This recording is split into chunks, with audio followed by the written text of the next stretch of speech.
कुरुक्षेत्र लोकसभा से आगामी 13 जून को कैथल के अमृत फार्म में एक बड़े व्यापारी सम्मेलन का आगाज होगा, जिसकी जानकारी देने के लिए हैफेड चेयरमैन कैलाश भगत आसपास के कई हलकों की मंडियों का दौरा कर चुके हैं और हर छोटे बड़े व्यापारी को सम्मेलन में शामिल होने का न्योता दे रहे हैं। हालांकि कई लोग इसे 2024 के लोकसभा चुनाव से जोड़कर भी देख रहे हैं, मगर कैलाश भगत इस बात को सिरे से नकार चुके हैं और चुनाव लड़ने की बात पर हाईकमान के फैसले को ही अंतिम फैसला बता रहे हैं।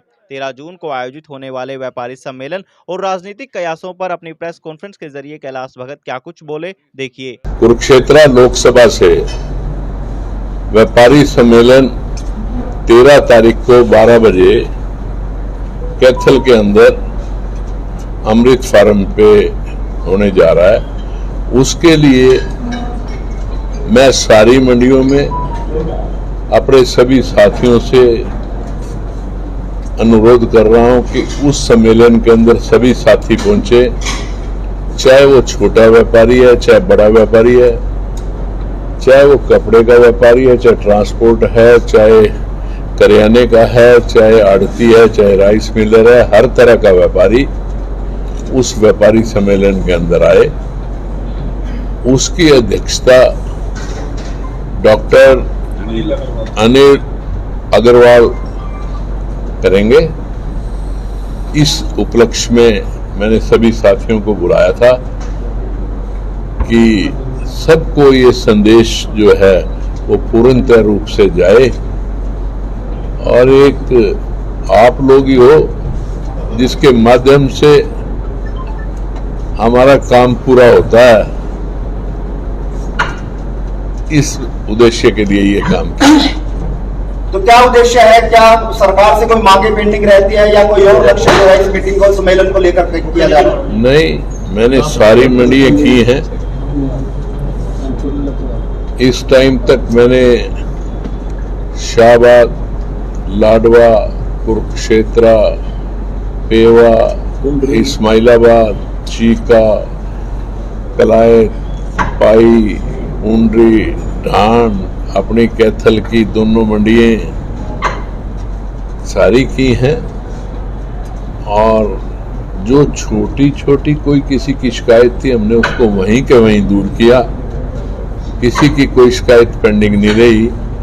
कोई सांझी डिमांड पूरे आड़तियों की कोई होगी, कोई ऐसी एक डिमांड होगी तो वो हम पूर्णतः रूप से जो राज्यसभा मेंबर हमारे पास आ रहे हैं हम उनको देंगे। वो उसको मुख्यमंत्री के पास भी रखेंगे और यदि कोई सेंटर से जाने वाली होगी तो सेंटर में भी वो उसको रखेंगे। सरकार ने व्यापारियों की एक पूरी लोकसभा के लिए हर लोकसभा में एक एक मीटिंग रखी है। कुरुक्षेत्र लोकसभा की हमने कैथल में रखी है। कौन सी मंडियों में सर आप मीटिंग ले चुके हैं? कहाँ मैंने बताया कि मैं जो मीटिंग ली है वो पहले अपनी दोनों अनाज मंडियों की,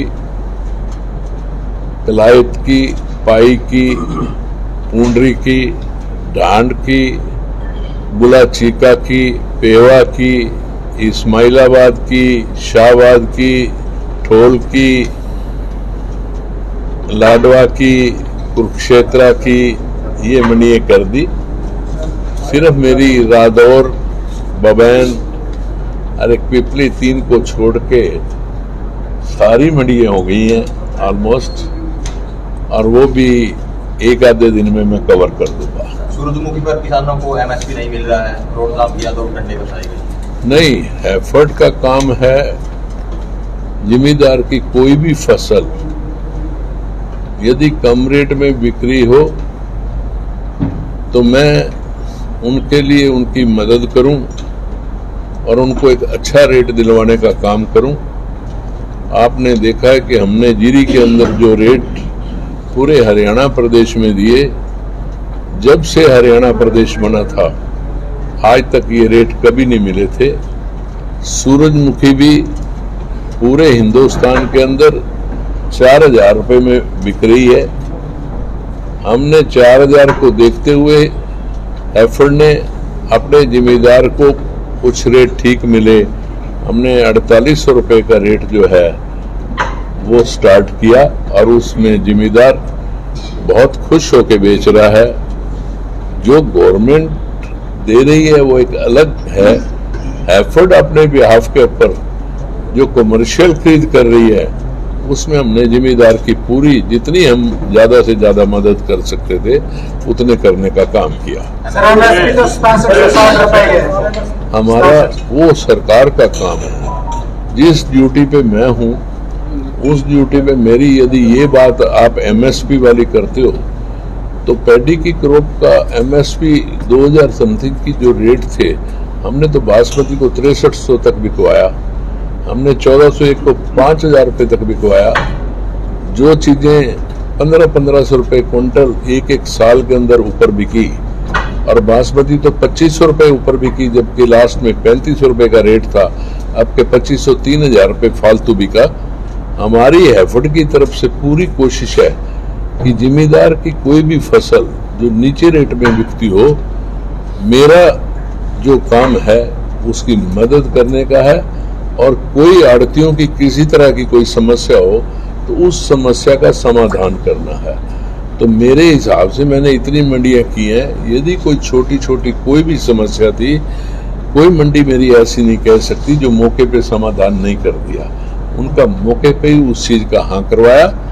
और आज उसी लिए मैं बता रहा हूं कि हमने 4000 रुपये के रेट को देखते हुए कि पूरे हिंदुस्तान में किसान की सूरजमुखी 4000 रुपये बिक रही है, हमने उसको 4800 रुपये देने का काम हैफर्ड ने किया। क्योंकि हैफर्ड के पास एक मिलिंग प्रोसेस करके यदि 4000 वाले को जो पड़ता होगा हैफर्ड को भी वही पड़ता होगा।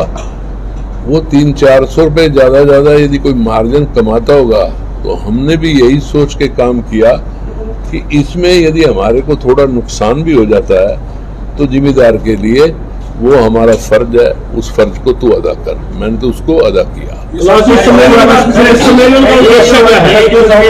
ये सम्मेलन है सर, कैथल का भी हो सकता है। कुशेश्वर लोकसभा को क्या आगामी लोकसभा चुनाव की तैयारियों में जुट रहे हैं कैलाश भगत? इस सम्मेलन को लोकसभा चुनाव से जोड़कर देखा जा रहा है?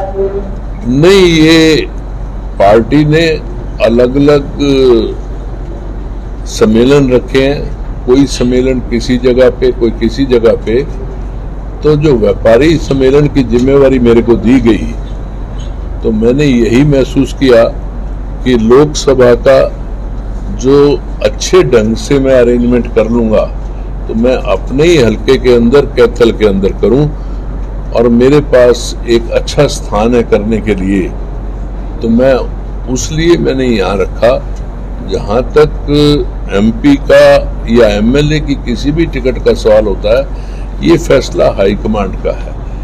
हाईकमांड जो फैसला करे वो मंजूर होता है। पिछली बारी आपने देखा कि हाईकमांड ने लास्ट में आके विधायक लीलाराम जी को टिकट दी। मैंने तो उस टाइम भी मेरे ख्याल अपने दरबार के अंदर पहला माथा टेक के सबसे पहला टेलीफोन ही उसी को किया कि पार्टी हाईकमांड ने जो फैसला किया हम तेरे साथ खड़े हैं। आपने कारपोरेशन में भी देखा, पार्टी हाईकमांड ने जो फैसला किया हमने कारपोरेशन में भी दिन रात बगैर किसी भेदभाव के, बगैर किसी चीज सोच के पूरे समाज को इकट्ठे करने का काम किया और उस सीट को भी आज अच्छे तरीके से लिया। ये पार्टी हाईकमांड की अपनी इच्छा है।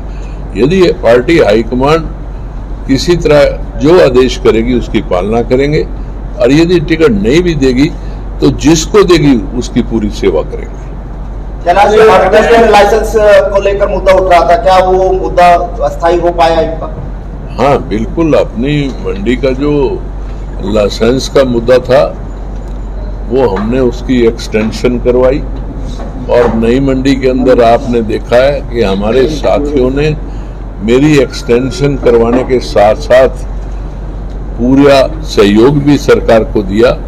जितनी ऑक्शन हो रही है उसके अंदर अब व्यापारी वहां दुकानें ले रहा है और पूरा साथ दे रहा है। क्या मानते हैं कि बीजेपी के कार्यकाल में यहाँ पे विकास हुआ है? जो बात होगी सर ये एमएसपी पे जो सरसों का जो बुरा हाल हुआ है जिला में, तो उसके बारे में आप देखना है, एमएसपी से भी डाउन लोगों सरसों का रेट? कहाँ एमएसपी से डाउन हुआ सरसों का रेट? एमएसपी सरसों की 5450 रुपये थी। मेरा पहला प्रोग्राम रिवाड़ी के पास जाने का था, जबकि कोई परचेज शुरू नहीं हुई थी। तो मेरे को रास्ते में 3 साथी मिले, उन्होंने पहचान के ये बात कही कि आप कैलाश भगत हो, हम आपको पुराने स्टेज पे देखा करते थे। मैंने कहा हाँ। तो उन्होंने एक छोटी सी बात कही थी कि हमारे यहाँ 45-46 रुपये सरसों बिक रही है, क्योंकि उस टाइम पूरे राजस्थान में, पूरे हिंदुस्तान में सरसों का रेट ही 45-46 रुपये था।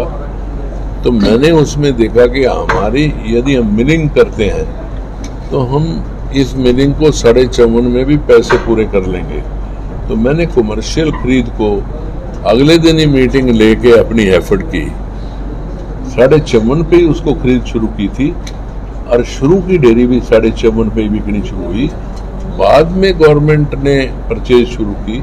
जहाँ तक एफर्ट का सवाल था, एफर्ट ने गवर्नमेंट के आने से पहले ही जहाँ तक जा सकते थे हमने 54.5 में ही खरीद लिया।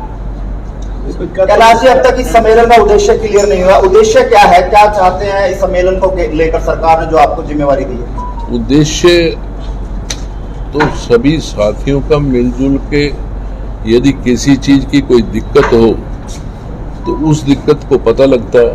अब मैंने इतनी मंडियां की हैं, तो मेरे को कहीं छोटी छोटी दिक्कत जिसने भी मैंने बताया है, मेरे को बताई है, तो मैंने साथ के साथ उसको दूर करने का काम किया, और सभी प्रधानों से अलग अलग करके मीटिंग भी कर रहा हूँ कि किसी आदमी को कोई ऐसी दिक्कत हो जो साझा कोई पूरे ट्रेड की दिक्कत हो, तो उसके लिए मैं तुम्हारे साथ मिलके उस चीज को रखूंगा।